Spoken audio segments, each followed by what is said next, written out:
Welcome to the last training session on emotion coaching.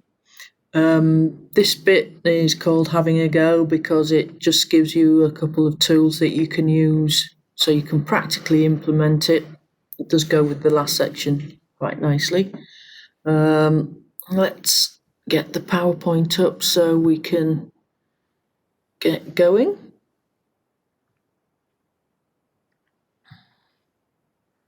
Okay, so what we're going to do is going to give you a script today, and when you are starting doing this for real, as well as having the chance to look at these training sessions over and over again so you're clear in your head how to proceed, we've got an actual script. And the best way to get to learn about emotion coaching is to start with one or two children.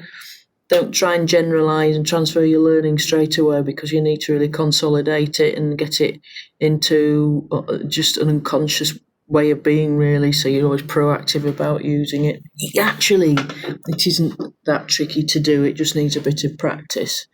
When you've got it right in yourself and you're confident that you're using it effectively, then you can use all these sessions with the whole staff and use it as a whole school approach, and it also ensures consistency across the school. Remember that you don't go through steps 1, 2, 3, 4 systematically. It's not going to work like that, and there'll be times you find yourself, as I've said before, only using a couple of steps, which is perfectly normal. And also remember that you're not going to be a saint who uses it every time. There will be situations where you revert back to dismissive ways of working. It's perfectly normal, but the point is that over time you'll use emotion coaching more systematically until it's automatic, and you are modelling that self-regulation approach consistently to the children. You're doing it for yourself, and you, the staff, are starting to notice a difference. So this is the blank script. It does have steps 1, 2, 3, 4. Starting with step 1, recognising your own other person's feeling and empathising with them. Step 2, labelling the feelings and validating them. Step 3, limit setting, and step 4, problem solving. Okay, so let's have a look at step 1. So remember, you're starting off with one child here, aren't you? Because you're trying to work out how to do this.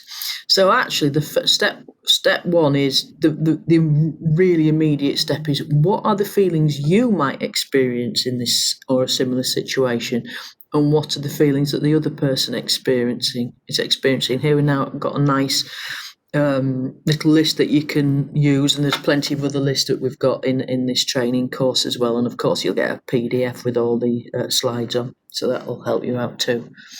So you recognise your own person's feeling and empathise with them. Step 2 here, we've got for you to pick the sentences that you want to start to construct to use. So you've got your labelling and your validating with empathy. So I wonder if you feel angry. How hurtful for you? It seems that you are upset. It's normal to feel upset about losing your umbrella. That must have been scary. No wonder you were scared. I imagine you were looking forward to your Nanan coming, but she couldn't. I wonder if you were feeling nervous about doing your maths test. It sounds like it's a big feeling. No wonder you were nervous. I imagine you were looking forward to it finishing as well.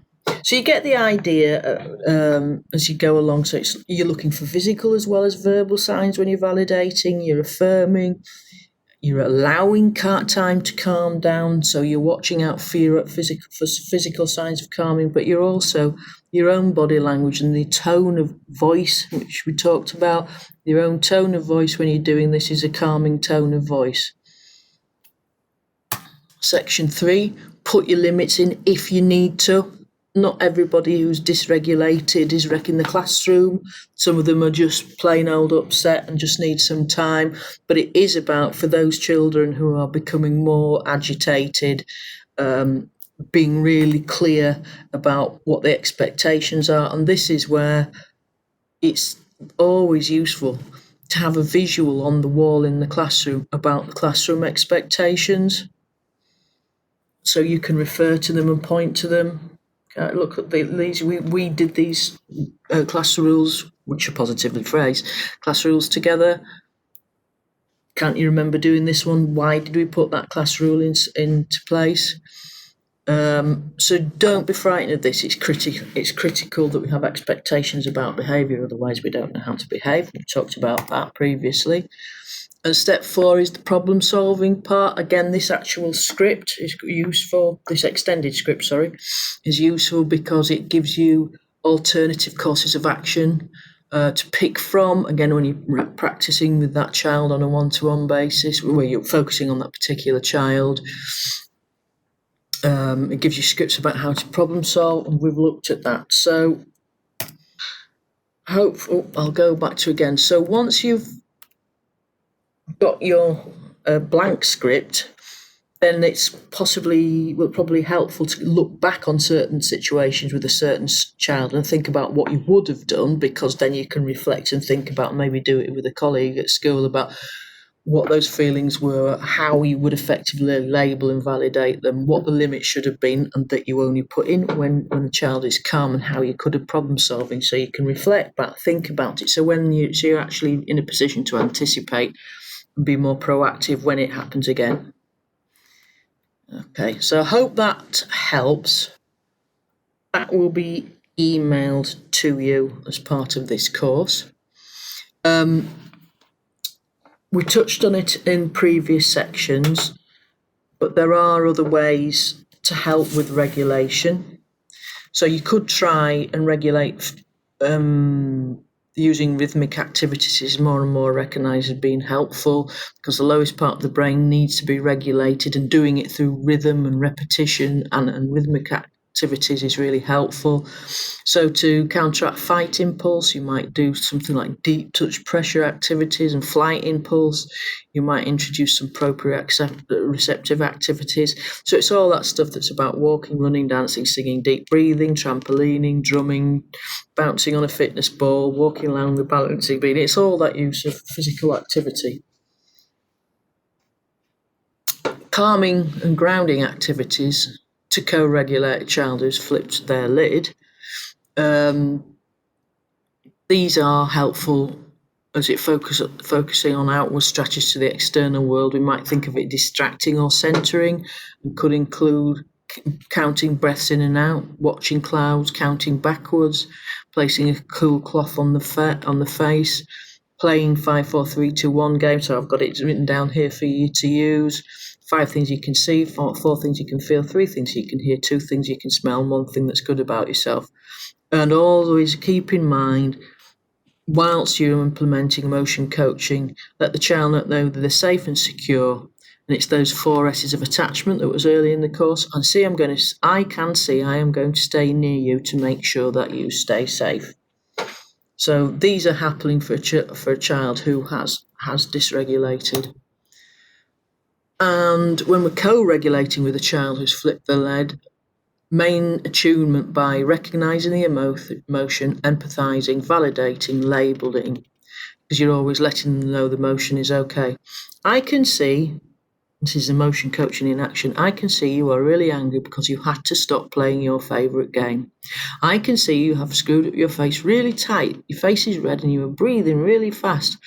I would be frustrated and annoyed too if I had to interrupt doing something I really enjoyed and was in the middle of doing.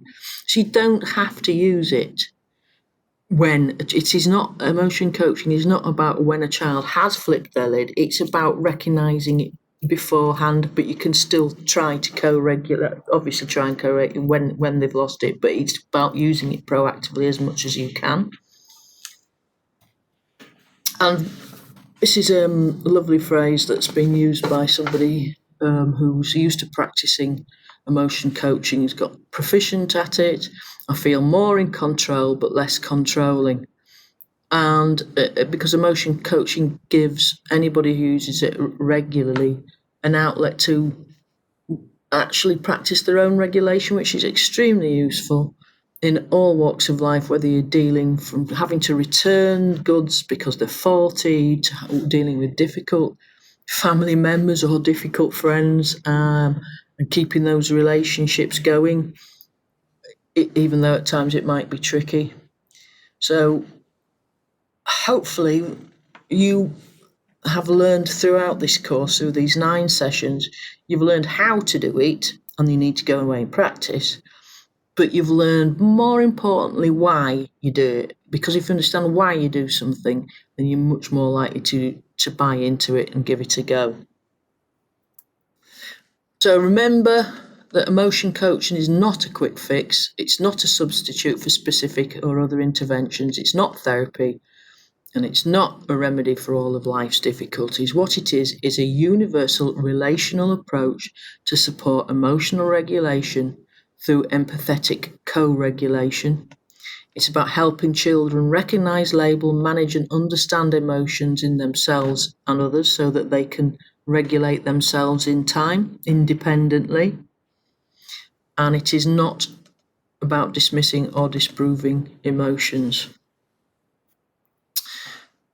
There are lots of resources that can help you if you want to read around emotion coaching, possibly in more academically than we've done it in this course. This has been very practical. There's some lovely pieces of work out there in terms of books that you can buy. There are lots of articles that can be read about it. It's surprising how many people in education departments in universities have actually done their research on emotion coaching, and that's why we know it is evidence-based. There's loads and loads of stuff on it. So here are all the resources that you could need, and there is an emotion coaching website too. I do hope this has been helpful. Do use these sections to your advantage. Rewind, listen to them again, rewind, listen to them again, until you've actually retained that learning yourself. So I am just going to close this down. As part of this course, you're very welcome to contact me or your educational psychologist in your school for further discussion. You might want to extend it to a whole school approach, which actually is a really good idea. You might want to extend it as part of your SEMH/behaviour inclusion policy. A lot of schools have done that, not so much in our area at the moment, but in other parts of the country where emotion coaching has been around a lot longer, like in Devon and Brighton and Hove. A lot of schools have incorporated emotion coaching into their day-to-day policy and practice, and all the staff are well trained and proficient at emotion coaching. So the possibilities are endless, but most of all, I do hope you find it helpful, and all the best, and thank you very much for using Bradford Educational Psychology Service to help you train to be emotion coaching. Thank you very much. Bye.